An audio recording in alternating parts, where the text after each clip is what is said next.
The message that shouldn't exist. It was around midnight when my phone buzzed on the nightstand. I remember it clearly because I was half asleep, scrolling through random videos, trying to fight off the quiet that filled my room. The kind of quiet that feels too heavy, like the air itself is watching you. I picked up my phone, expecting another useless notification, but it wasn't. It was a message from my own number. At first, I laughed. Probably some glitch, I thought, but then I read it. Stop scrolling. Look at your window. I froze. My room was dark except for the dim glow of the phone screen. My curtains were half open, revealing the black night outside. I didn't move for a few seconds, thinking it was some prank. Maybe one of my friends spoofed my number. Still, my curiosity got the better of me. I slowly turned my head toward the window. Nothing. Just darkness. I exhaled, forcing a laugh. "Nice one," I muttered. But as soon as I looked back at my phone, another message appeared. "You're lying. You did look." The hair on my arms stood up. My thumb trembled as I typed back, "Who is this?" But the response came before I even hit send. "You shouldn't be awake right now." That's when the cold started creeping in. I swear the room temperature dropped. My breath fogged slightly in front of me, though the heater was still on. I felt the need to turn on the light, but something deep down told me not to, as if whatever was happening thrived in the dark, and flicking that switch would make it notice me even more. Another message appeared. "You keep staring at the phone. Don't turn your head." My heart pounded so hard I thought it would crack my ribs. I didn't dare move, but curiosity clawed at my nerves. Slowly, I lifted my eyes, not my head, just enough to see the edge of the mirror across my room. And there it was, a shadow. Not a trick of the light, not my imagination. A tall, still figure standing near my door, too solid to be fake. It wasn't moving, just there, watching. My phone vibrated again. Don't let it know you can see it. I couldn't breathe. I wanted to scream, but my throat locked. I typed, "What do I do?" with trembling fingers. The reply came instantly. "Pretend to sleep. Do not move until you hear it leave." I lay down, heart thundering, clutching my phone against my chest. I closed my eyes tight and forced my breathing to slow. For a moment, there was silence.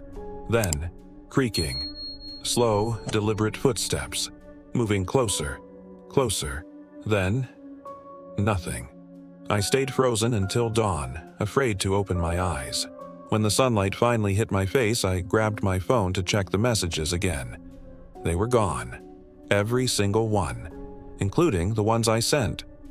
Only one new notification remained. "See you tonight." The reflection that moved first. The next night, I couldn't sleep. Every sound in my room felt louder, every shadow heavier. I had convinced myself it was a dream, or maybe a sick prank that got too real, but no one could explain how the messages came from my own number. Still, I tried to move on. I left the lights on, locked the windows, even turned on some background music to fill the silence. Around 1 a.m., while brushing my teeth, I caught myself staring into the bathroom mirror. My reflection looked exhausted.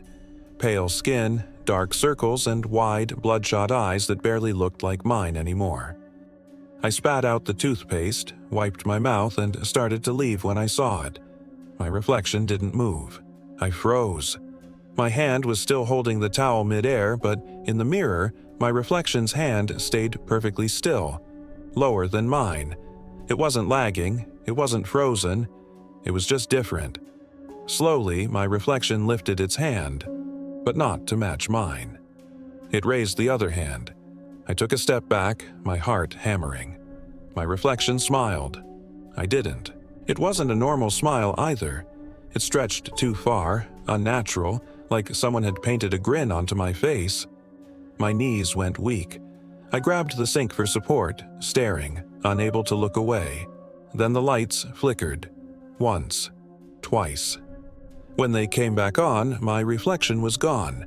The mirror showed my bathroom, empty, but no me. I stumbled backward, crashing into the wall behind me. My breath came out in short bursts. I looked at the mirror again and suddenly, there I was again.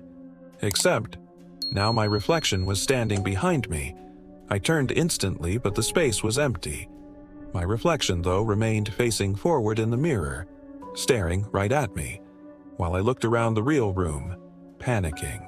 Then my phone buzzed from the bedroom. A single vibration. I ran, nearly tripping over the carpet, and snatched it off the bed. Another message.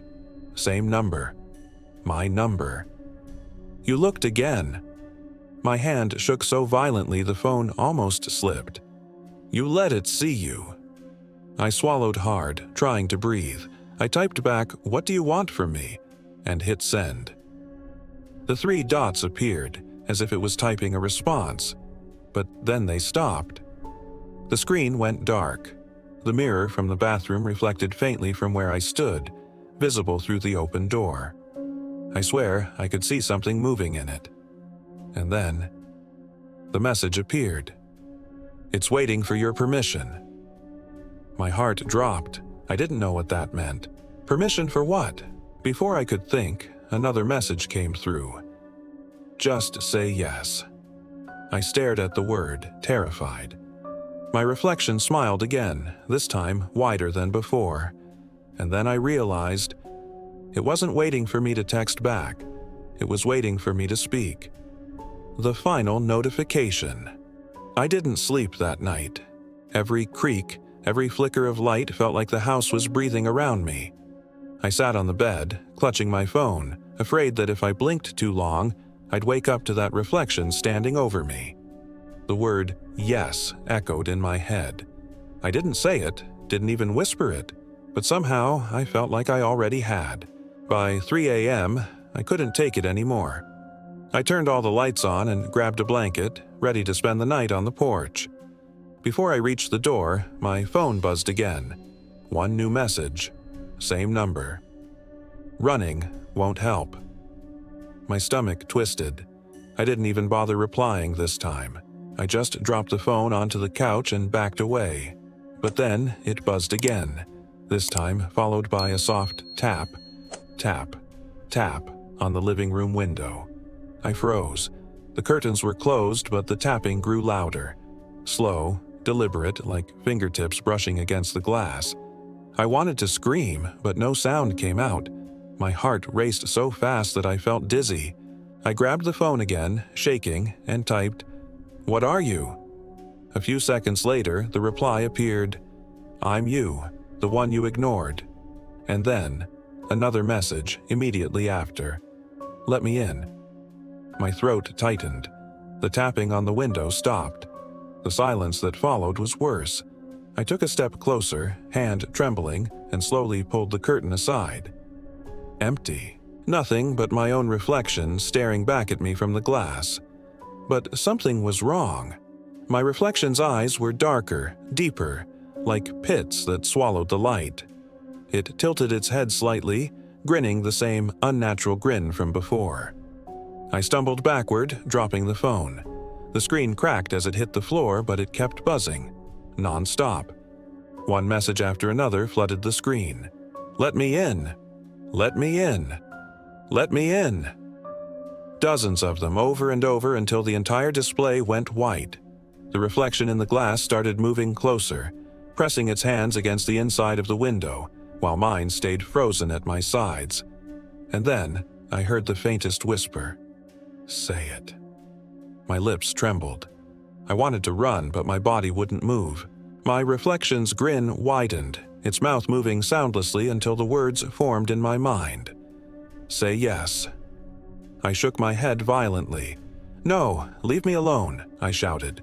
The lights flickered, the air grew colder, and with a deafening crack, the glass shattered outward, pieces flying across the room. I shielded my face, and when I looked up, the window was empty. The reflection was gone. My phone buzzed one last time. Despite everything, I picked it up. The final message glowed on the cracked screen. "Thank you." Now, when I look in any mirror, I still see my face. But sometimes it moves a second too early. And every night at 3 a.m., my phone buzzes once. Just a single notification. No message, no number, just one word on the screen. "Hi."